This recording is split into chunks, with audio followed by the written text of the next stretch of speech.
Does a big offset smoker produce better briskets than a smaller, cheaper offset smoker? That's the question that I finally have the chance to answer because I just bought a new giant Yoder trailer smoker and I'm putting it head to head in this video against my little Oklahoma Joe's. Which one will produce a better brisket? We're gonna find out. Let's get smoking.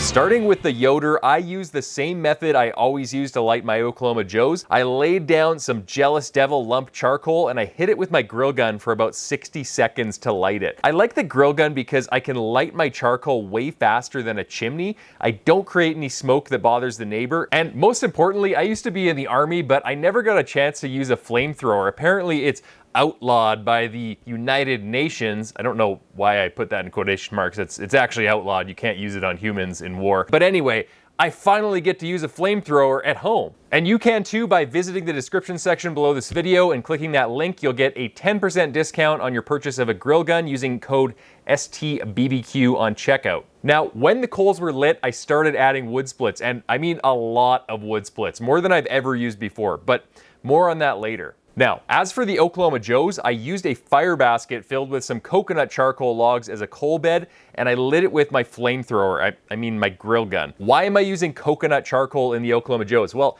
the unique properties of coconut charcoal, no, I'm just kidding. I actually just ran out of time. I'm my son's full-time caregiver right now. I'm on parental leave, and I just didn't have time to buy more lump charcoal, so this is using what I had under the circumstances. And it's actually, you know, real talk here, guys. Parental leave has been really challenging for me. I think it's more challenging than a full-time job. So kudos to all the ladies out there that look after their children full-time. It's not easy, but I feel really fortunate to be able to have this time off with my son at this young age.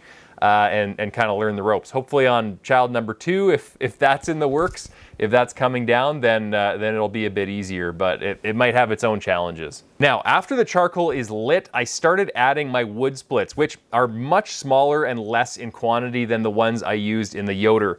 Back to the Yoder, after it was up to temperature, I placed the brisket on the far left side with the point facing the firebox. And after the Oklahoma Joe's came up to temperature, I did the same thing. Brisket on the far left side of the exhaust stack with the point towards the fire.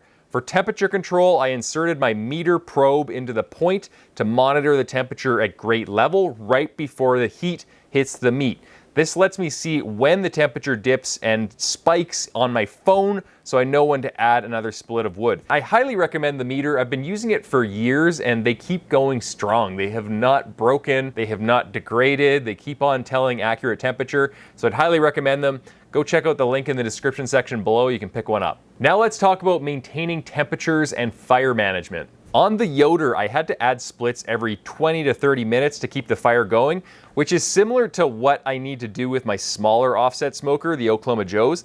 The main difference is that I had to add much bigger splits and many more of them, at least double the amount I usually use for my Oklahoma Joe's. The trade-off though is that the temps on the Yoder hold laser steady and they are much easier to maintain. I just watched the temperature and every time it started to dip a little bit, I just added another split or two, which may seem like a lot of wood, and this actually looks like a really big fire, but it's actually only a 250-degree fire at grate level where my brisket is. As for the Oklahoma Joe's, I added a small split every 20 minutes or so. This caused the temperature to spike to around 300, and then slowly over the next 20 minutes, it burns down and gets to around 270, 275 or less before I repeat the process and add another split. Now, this may seem like a small fire and a small amount of fuel being added, but believe it or not, this is actually a 300-degree fire at grate level, a very stark contrast to the fire in the Yoder. I was very interested to see how these different sized fires would create different results in the brisket, if any. Now, the Oklahoma Joe's brisket was the first one to reach around 170 degrees internal and form a nice bark to the point where I wanted to wrap it. This happened about an hour earlier than when the Yoder brisket was ready to wrap. Now you'll notice that the brisket is flipped around on my Oklahoma Joe's. That's because I find I get better fat rendering on the flat if I flip it around halfway through the cook with the flat towards the fire. and I also lay down a strip of foil to protect the edges of the flat from burning. The next step for the smaller offset brisket was to coat some butcher paper in tallow and wrap it up. I then put it in the oven at 275 degrees Fahrenheit to finish it over the next few hours. FYI, I used an aluminum cookie tray here, but I wouldn't recommend that you use one. My thinking was that I've used steel baking sheets in the past, and they kind of burn the bottom of the brisket because that steel holds a lot of energy from the oven. The aluminum is the way to go, but I also wanted more airflow around the edges, so I didn't want a deep dished aluminum tray. But the problem was I got too many juices coming out of the brisket, too much moisture, and the cookie tray had some difficulties holding all of the juices, so I had to kind of drain it out. So I would recommend just going with one of those high-walled aluminum trays, and you won't have a problem. An hour later, the Yoder brisket hit 170 degrees internal, but it didn't look as dark as the Oklahoma Joe's brisket. But nonetheless, the bark was set and it was ready to wrap. My theory for this is that the Yoder is burning a larger and therefore hotter and cleaner fire. It seems like it's producing not as much dark bark in a smaller amount of time as the Oklahoma Joe's brisket, because I find with the smaller fires, they tend to smolder sometimes and create a darker brisket, even though it's kind of a false dark because it's more ashy and it's producing a lot of that bad smoke. Whereas I think on the Yoder, it's getting that nice clean smoke. If I had more time in this video, I'd probably go further and I'd get the dark better, more darker and more developed. But it was fine for the purposes of this video, and I was happy that it was ready to wrap. I then wrapped the Yoder brisket in butcher paper and it went in the oven, again at 275 degrees Fahrenheit. If I finished the Yoder brisket in the Yoder, it would have taken me a lot more fuel, so that's why I like to use the oven. And I guess that's one advantage of a small offset. You use way less fuel. I think on this Yoder, I used double, if not more, the amount of fuel, so it is kind of a fuel pig. Now, interestingly, both briskets finished in the oven at exactly the same time and exactly the same temperature, around 205 degrees Fahrenheit. After I did my finishing checks and removed them from the oven, then I let them rest on the counter for about 2 hours each. And then it was time to slice into them.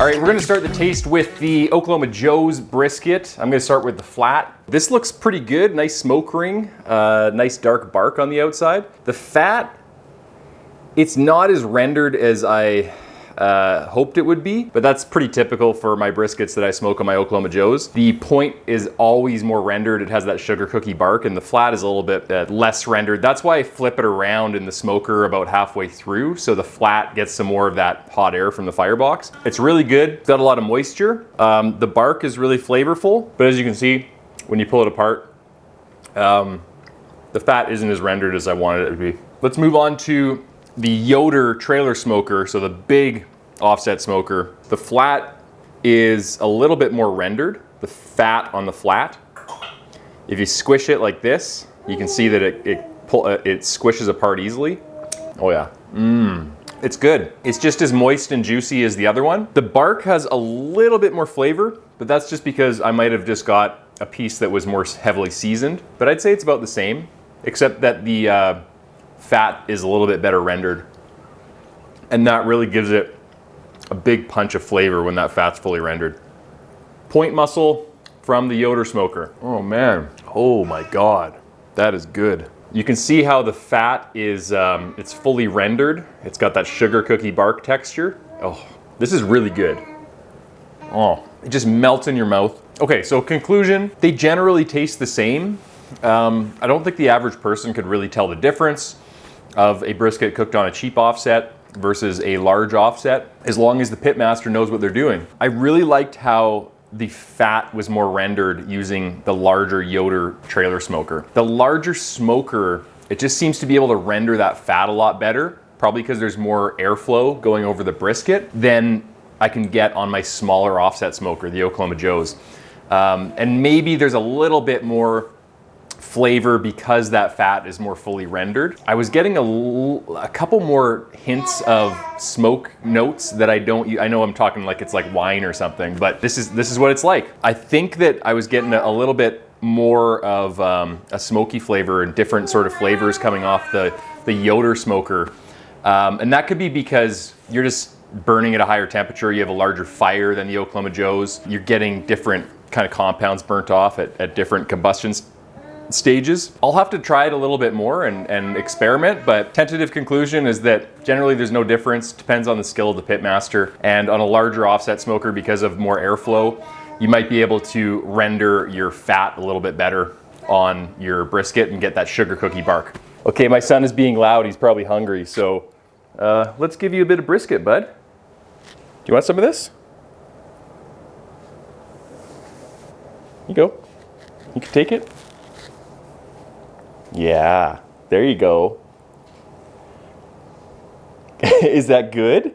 If you guys are looking to up your barbecue game, then consider joining my Patreon page. I'll link it in the description section below. We're building an awesome little community there of people that are really knowledgeable about barbecue, and I learn a lot about barbecue from the people that join my Patreon. So thank you guys to those of you that have joined my Patreon. If you haven't checked it out, then I highly recommend checking it out and considering joining. I'll see you guys in the next video, and happy smoking.